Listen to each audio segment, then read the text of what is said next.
rundown of the mess so far.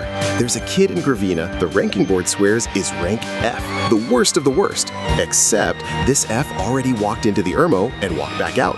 Already made a monster purr in his arms. And last week, he made a second friend, the size of the sky. Today, Edan has 2 hearts beating for him, one in his pocket, one up high. And that is exactly why his life is about to get a whole lot more dangerous. Because the moment you stop being a joke and start being a prize, somebody always wants to turn you into a trophy. Meanwhile, across town, there's a man who finds none of this funny.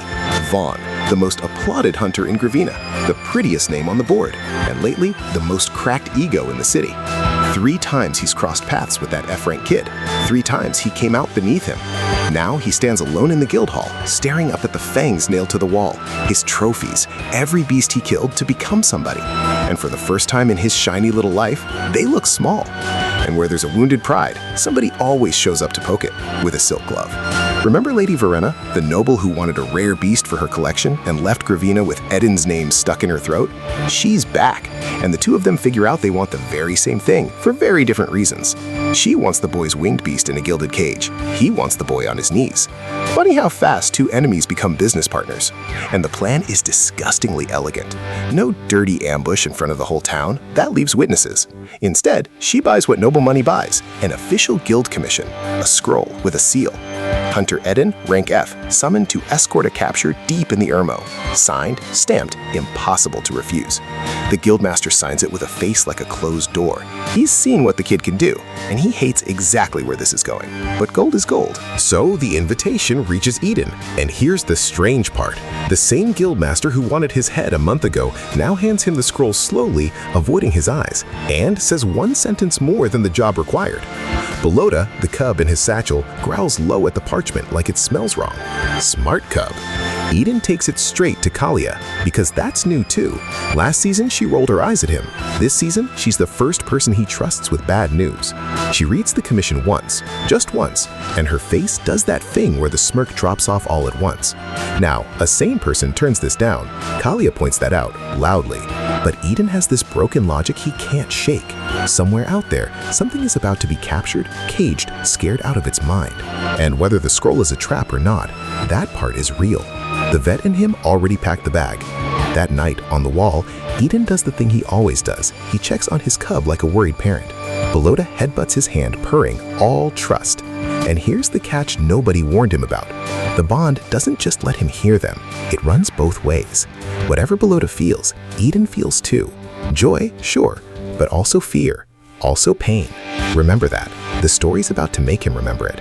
Morning, they go in, and the Ermo doesn't care about your rank, your noble, or your trap. It's beautiful the way a knife is beautiful. Towering trees, glowing flowers, light coming down in golden bars. The deeper they walk, the quieter the city's rules get, until they don't apply at all, which for an ambush is sort of the whole point. Then Belota goes still, stops peeking, stops playing, just sniffs the air and stares into the deep trees, growling at nothing. The forest has gone too quiet, the kind of quiet where every animal already left. Edan feels it through the bond like a cold draft. Something is out there. Not today's problem, but it's there. He files it away and keeps moving. He shouldn't have to choose which danger to worry about. Today, he does. It's Kalia who finds it, not claw marks, not a beast trail, a boot print, fresh in the mud, human, and aimed the same way they're walking. There's no capture out here. There never was. The commission wasn't a job, it was bait, and they're standing in the middle of it. Too late. The trap is built to split them, a ravine, a wall of thorned brush, a sudden drop between one step and the next. Kalia shouts his name from the wrong side of it, and just like that, the plan works. The kid is alone. No noble, no test, no crowd, exactly the way somebody swore it would be. And out of the trees steps the man who's been waiting all episode, Vaughn. Sword already drawn, that easy smile gone, replaced by something flatter and colder. No audience to perform for now. He told Edan exactly how this would go last time they met, and Vaughn is a man who keeps the worst kind of promise. And here's the ugly heart of it. Vaughn doesn't want to beat Edan. He wants a trophy. He looks at Belota, at a frightened cub, and he doesn't see a life. He sees a head for his wall, proof nailed up where everyone can read it. I'm still the best, and that kid was nothing. To Vaughn, the beast was never alive. It was always just decor he hadn't collected yet. Edan does the only thing he knows how to do. He doesn't raise a weapon, he raises his hands and he talks. Tells Vaughn the truth nobody ever told him, that the trophies on his wall used to be scared too, that being the best at killing is just being the loneliest man in the room. For half a second, something flickers behind Vaughn's eyes, and then he buries it and lunges. There's no fair fight here. Vaughn is rank A, all muscle and method, and Edan is a vet who's held a bow for a month. The first blow knocks him flat. The second comes down, and it isn't aimed at Edan. It's aimed at the satchel, at the cub, because Vaughn already worked out the cruelest thing about this kid. You don't have to beat Edan. You just have to hurt what he loves. But the cub moves first. Belota, tiny, terrified, a month old, throws himself out of the satchel and into the path of the blade between Vaughn and the boy he's decided is his whole world. The strike lands. The cub goes down with a sound no animal should ever have to make. And the forest, for one heartbeat, holds its breath. And then Edan feels it. Not sees it, feels it. The bond runs both ways, remember? The cub's wound tears through him like it's his own flesh, white and electric and wrong. He doubles over, gasping, clutching a side that isn't even cut. This is the price nobody warned him about. To love a beast this much is to bleed every time it bleeds. The system has no number for this. It just hurts. It's bad. The cub's breathing is going thin and fast. Edan can barely lift his head, wrecked by a pain that isn't even his to carry. And Vaughn just walks closer, unhurried, sword loose in his hand, already picturing the wall it'll hang on. This is the bottom, the lowest the worst hunter in Gravena has ever been. And the worst part is, he's not scared for himself. He's scared he's about to feel a heart stop from the inside. Then, whip! An arrow buries itself in the dirt an inch from Vaughn's boot. Kalia, still on the wrong side of the ravine, half climbing, furious, firing anyway. She can't reach Edan in time, but she can make the great Vaughn flinch, and that flinch costs him 1 second. 1 second is all a bond needs, and in that bought second, Edan does the only powerful thing he's ever been able to do. He stops fighting the pain and pours into it. Eyes shut, hand on the cub, he reaches out the way he did on the wall that night, not with his voice, with the thing in his chest the system can't read. He calls, both of his hearts, the one bleeding in his arms and the one in the sky. And the sky answers. A single cry, high and clean, cuts down through the canopy. And then she's there, Pluma, the winged beast from last week, the one that lives free and comes when he calls, folding her wings and dropping through the trees like a falling star with claws. She lands between Edan and Vaughn, feathers bristling, violet eyes locked on the man with the sword. The second heart just came home. And the cub answers too. Wounded, shaking, Belota pulls on the bond and grows. Not a little, he erupts. Indigo fur swelling huge between the trees, cyan markings blazing like cracks of lightning, amber horns sweeping up until a month-old cub is a colossal beast standing over the boy who saved him. And he roars, a sound that shakes the roots of the Ermo. Somewhere a guild seal tries to read this, stutters, and just gives up.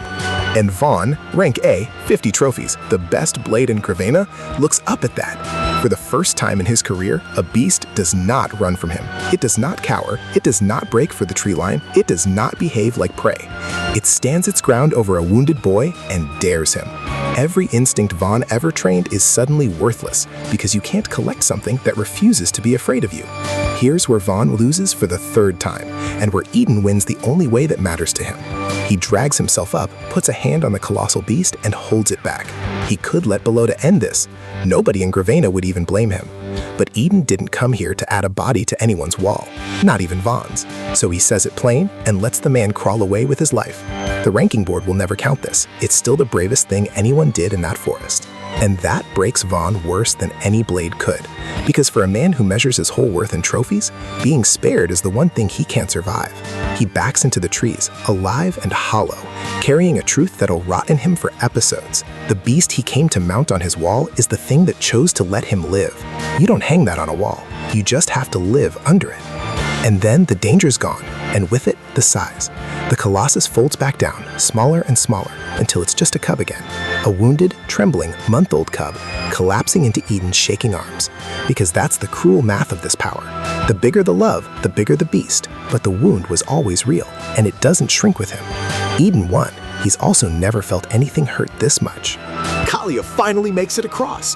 No speech, no I told you so, she just drops down beside them, gets her hands under the cub with his, and helps carry what he can't carry alone. Overhead, Pluma circles, watching the trees, an escort with wings. A month ago, this girl rolled her eyes at the worst hunter in Gravena. Now she's choosing, out loud and for good, to stand on his side of every line that's coming. They make it back to the wall by nightfall, and here Edan becomes the thing he actually is, under all the rank and ruckus. Not a hunter, a vet. He spends the whole night on the cold stone, cleaning the wound, binding it, whispering nonsense to keep the cub calm. No glory in it, no board to score it. Just a tired kid refusing to leave a hurt animal's side, the same way he started this whole story. Funny how the strongest thing he does never looks like strength. And that's the real cost the ranking board will never print. Edan's limit was never rank, it's this. Every heart he bonds is one more heart that can break inside his own chest. Last week he gained a second one and called it a gift. Tonight he learned the bill. 2 hearts means twice the love and twice the things the world can use to hurt him. He'd still do it again. He'll always do it again. That's exactly what makes him dangerous to the wrong people. But not everyone went home wiser and warmer. Lady Verena hears how it went, the Colossus, the Mercy, the boy who walked out alive with both his beasts, and she does not rage. She smiles. Because where Vaughn saw a fight he lost, she saw a lesson she paid for. The kid feels everything his beasts feel. His strength and his weakness are the exact same thing. And a patient woman with a menagerie now knows precisely where to press. You don't have to beat Edan, you just have to make it hurt. And far past all of it, past the noble, past the trophies, past tonight, something deep in the Ermo takes another step toward Gravena. The wounded cub in Edan's lap won't stop staring at the dark tree line, the same way he did this morning. Whatever Pluma was fleeing, it's still out there, and it's closer than it was. The whole city is busy arguing about an F on a board, while the one person who can actually hear the danger coming is a tired kid they still refuse to listen to. But that's a problem for next time. Tonight, the worst hunter in Gravena has a bandaged cub purring back to life in his arms, a winged sky cat keeping watch at his shoulder, and a friend who finally picked a side. 2 hearts, both still beating. He wouldn't trade either one for every rank on that board. Rest up, Gravena. You've got no idea who's actually keeping you safe. See you next time.